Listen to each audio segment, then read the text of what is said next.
जिसके आदेश के विरुद्ध स्वयं विराट राज नहीं जा सकते, उस महाबली कीचक की आदेश की अवहेलना की तूने।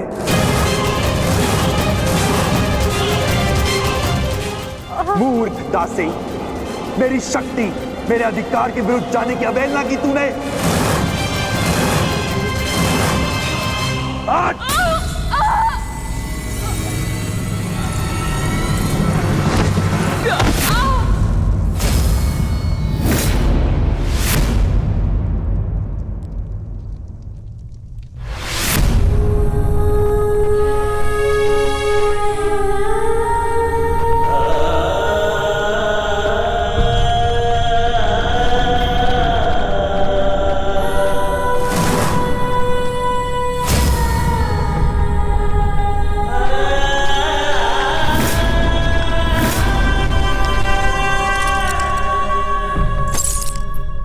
घुंघरू पहन और नृत्य कर, नहीं तो तेरे प्राण यहां नृत्य करेंगे।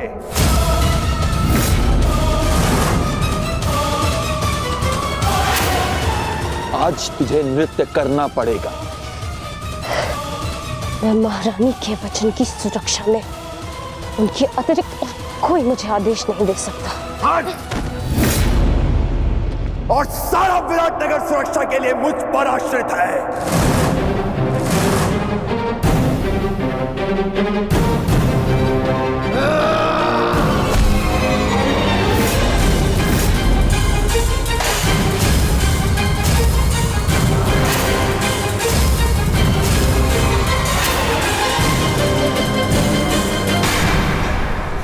शांत भी, शांत। ये समय शांत रहने का है, क्योंकि यहाँ पर दुर्योधन भी उपस्थित है। नहीं ज्येष्ठ, यदि इसने पांचाली का और अपमान किया तो मैं इसका शीश धड़ से अलग कर दूंगा। दयानुज, शांत। कोई नहीं आएगा तेरी सहायता के लिए यहां पे। घुंघरू पहन और नृत्य कर, बस। सेनापति,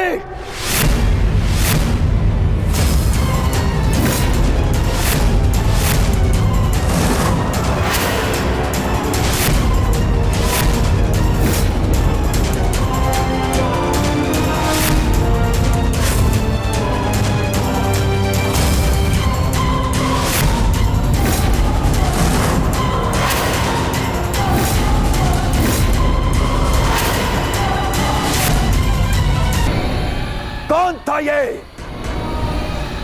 किसने अपनी मृत्यु को ललकारा है?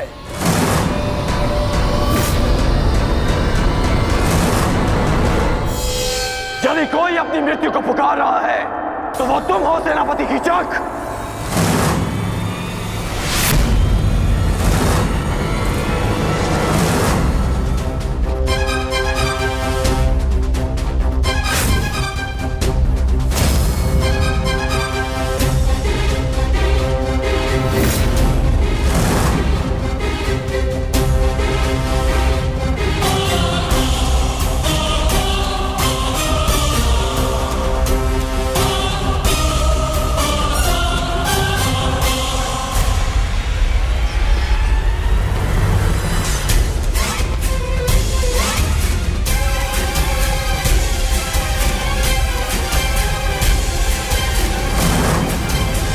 नारी, नारायणी और नाश तीनों की एक राशि होती है। यदि नारी को नारायणी के पद से गिराया गया तो नारी नाश भी कर सकती है।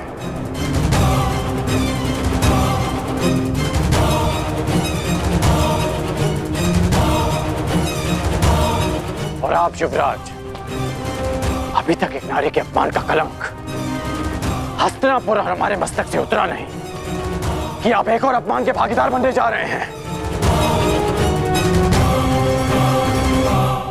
आपको पांचाली से प्रतिशोध लेना था ना, वो आप ले चुके हैं।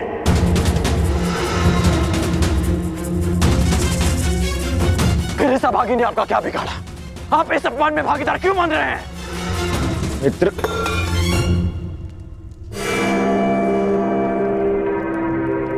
शांत हो जाओ, शांत। मैं यहां केवल अतिथि हूं। ये मेरा राज्य नहीं है, विराट राज्य है।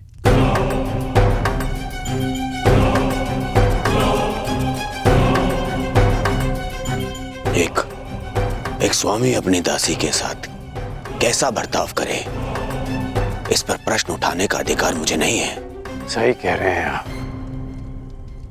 कि आपका अधिकार नहीं है। हाँ, परंतु ये आपका कर्तव्य है युवराज।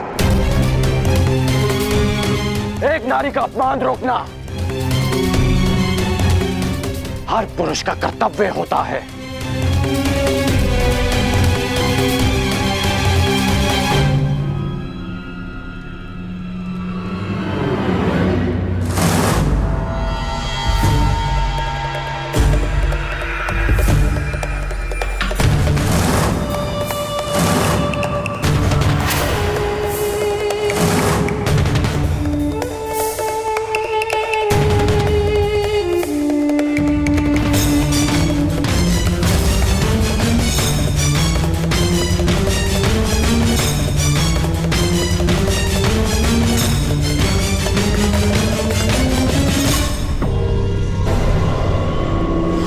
सायरंधरी गंधर्व पत्नी 5 गंधर्वों की सुरक्षा में है। मेरा संदेह ठीक था। केवल द्रौपदी ही नहीं, 5 पांडव विराट में उपस्थित हैं। मित्र दुर्योधन को इन 5 की ही खोज है।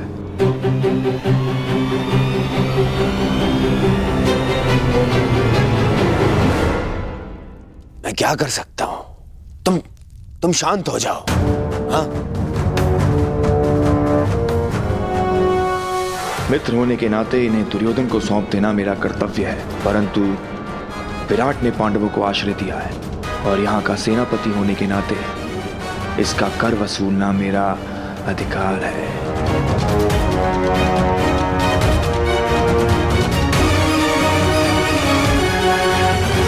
बहुत हुआ दासी, अब जाओ यहां से। तुम्हारी इस अवहेलना के कारण हमारे मित्र दुर्योधन का अपने मित्र से कलह हो गया है। आनंद के इन क्षणों को मैं व्यर्थ नहीं जाने देना चाहता। अब जाओ यहां से। सुना नहीं?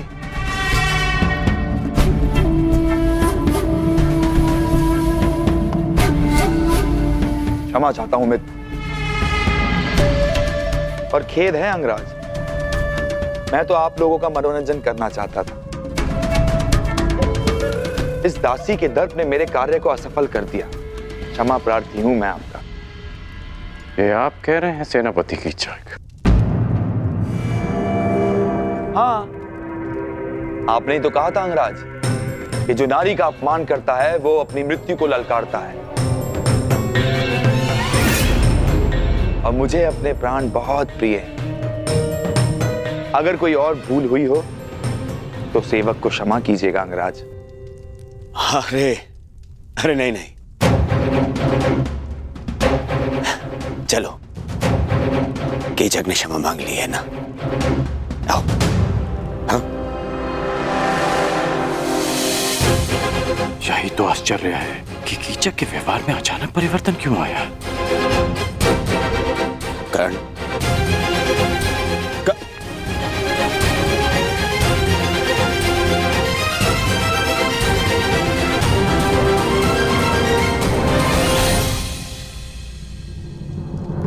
तुम्हारे अपमान का प्रतिकार मैं उसी क्षण कर देता पांचाली, परंतु तुमने मुझे क्यों रोका? क्योंकि 12 वर्ष की प्रतीक्षा, हमारी प्रतिज्ञा पूरी करने की तपस्या को भंग नहीं करना चाहती थी मैं। और आज भी कीचक ने जो कुछ किया उस दुर्योधन की उपस्थिति के कारणवश किया। अब मुझे केवल उस क्षण की प्रतीक्षा है जब युद्ध का शंखनाद होगा और मैं अपनी आंखों के सामने एक एक कौरव का नाश देखूंगी।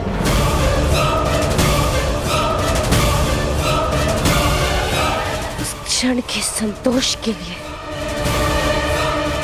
ये पांचाली कितनी भी पीड़ा, कितना भी अपमान सह सकती है, परंतु अब हमारे यहाँ रहना भी ठीक नहीं है, ना ही हमारी सुरक्षा के लिए और ना ही पंचाली की। हमें शीघ्र ही स्थान छोड़कर चले जाना चाहिए। नहीं नकुल, हम सब इस राज्य में प्रमुख पदों पर हैं। मैं महाराज का विश्वास पात्र सभासद हूं। अनुज भी मुख्य रसोइया है। अर्जुन राजकुमारी उत्तरा का शिक्षक है। पांचाली महारानी की विशेष सहयोगी है। और तुम अश्वशाला संभालते हो और सहदेव गौशाला। इसीलिए हम सबका यहां से एक साथ निकलना निश्चित ही लोगों का ध्यान आकर्षित करेगा। परंतु मुझे नहीं लगता ज्येष्ठ कि शेष 2 माह सरलता से कट पाएंगे। मेरी मानिए तो मध्यरात्रि में हम विराट राज्य को छोड़ देंगे। पता जब तक किसी को हमारी अनुपस्थिति का बोध होगा, हम सबके पहुंच से दूर होंगे। भ्राता भीम का मत उचित है ज्येष्ठ भ्राताश्री। दुर्योधन शीघ्र यहाँ से जाते नहीं दिखता, और जब तक वो यहाँ रहेगा संकट हमारे सिरों पर मंडराता रहेगा। मैं भ्राता अर्जुन के साथ सहमत हूं। ठीक है, यदि तुम सबका यही मत है तो हम सब लोग आज रात्रि गुप्त रूप से प्रस्थान करेंगे।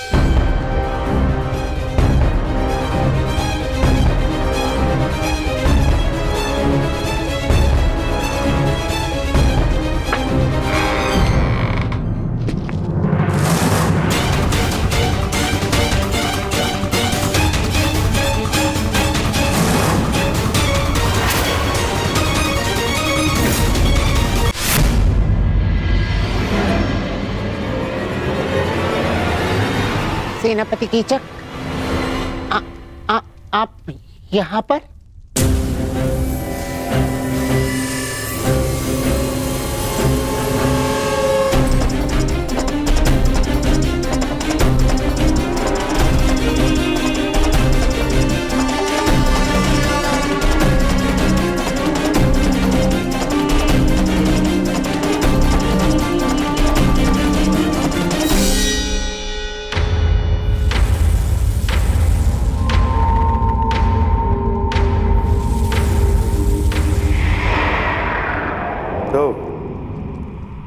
सायरंध्री के 5 गंधर्व पति उसकी रक्षा के लिए आ ही गए।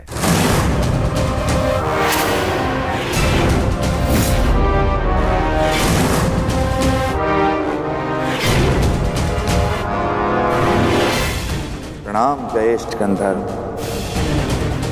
आपकी योजना अच्छी थी, परंतु विराट में कीचक से कुछ भी गुप्त नहीं रहता।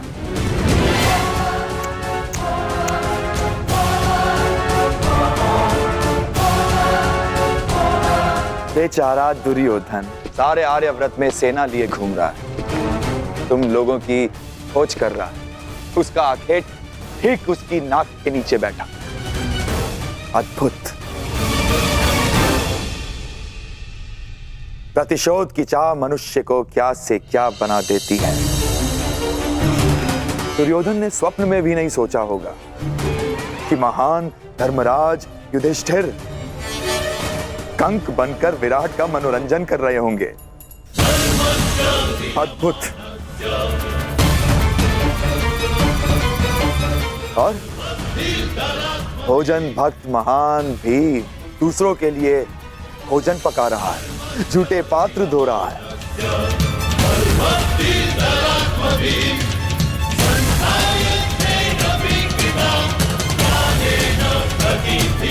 और तुम अर्जुन पशुपतास्त्र धारण करने वाला किन्नर का जीवन जी रहा है।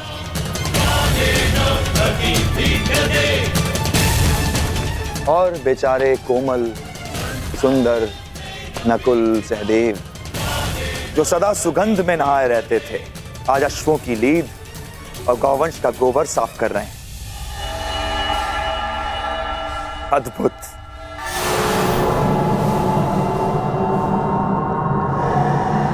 और तुम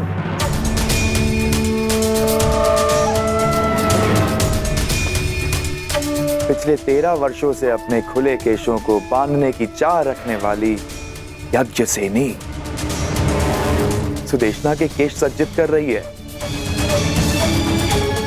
अति मनोरंजक।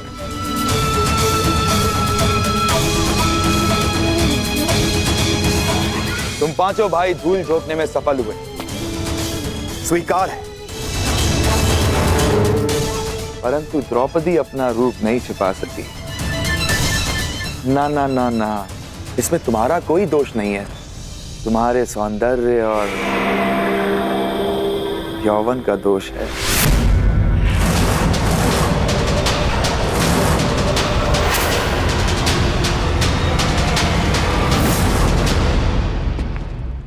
तुम्हें हो क्या जाता है कर? क्यों भरी सभा में तुमने कीचक के साथ विवाद किया? और जो कीचक ने किया उसका क्या है? आपने उस अपमान का विरोध तो नहीं किया युवराज? अरे तुम्हें समझ में क्यों नहीं आता है? जिससे सहयोग की अपेक्षा हो उसका विरोध नहीं किया जाता। जिस वृक्ष से फल खाने हो उसे काटा नहीं जाता। इस समय हमें कीचक के सहयोग की सबसे अधिक आवश्यकता है, इसलिए मैंने उसका विरोध नहीं किया। करता तो उसका सहयोग खो देता। तुम्हें पहचानने के पश्चात मन करता है कि भूल जाऊं दुर्योधन को, उसकी मित्रता को और उस वचन को कि मैं तुम सबको ढूंढने में उसकी सहायता करूंगा। बस मुझे एक पुकार लगाने की देरी है। मेरे एक शब्द पे पुनः तुम लोगों को 12 वर्षों के वनवास का मार्ग दिखा सकता है।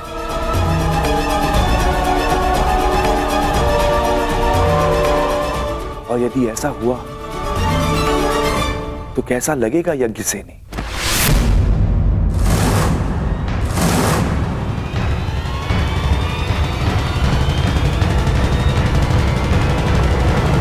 नहीं, मैं ऐसा पाप होने नहीं दे सकता। मैं तुम्हारी केश राशि को सज्जित देखना चाहता हूं, तुम्हारे रूप को आभूषणों सहित देखना चाहता हूं, और इसके लिए मुझे अपने मित्र से द्रोह भी स्वीकार है। परंतु इस भेद को भेद रखने के लिए एक मूल्य चुकाना होगा।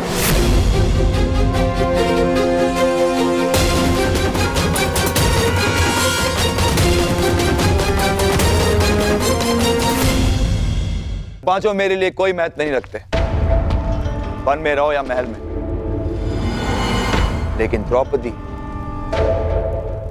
के लिए ये भेद ना खुलना जरूरी है। इसीलिए मेरे पास एक प्रस्ताव है।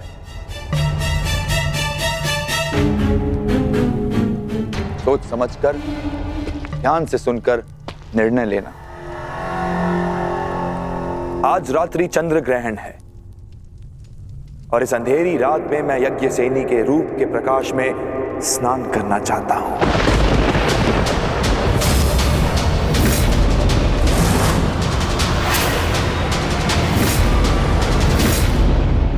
यदि उस स्त्री का मान भंग हो जाता तो हस्तिनापुर फिर से अपना सम्मान खो बैठता। युवराज, क्या पांडवों को ढूंढने के लिए आप फिर से हस्तिनापुर का सम्मान दांव पर लगा देंगे? पांडव मिले या ना मिले, परंतु अब जब भी वो सामने आएंगे तो हम उनसे युद्ध करेंगे, युद्ध में उन्हें पराजित करेंगे। और मेरा मानना है कि हमें हस्तिनापुर वापस चले जाना चाहिए।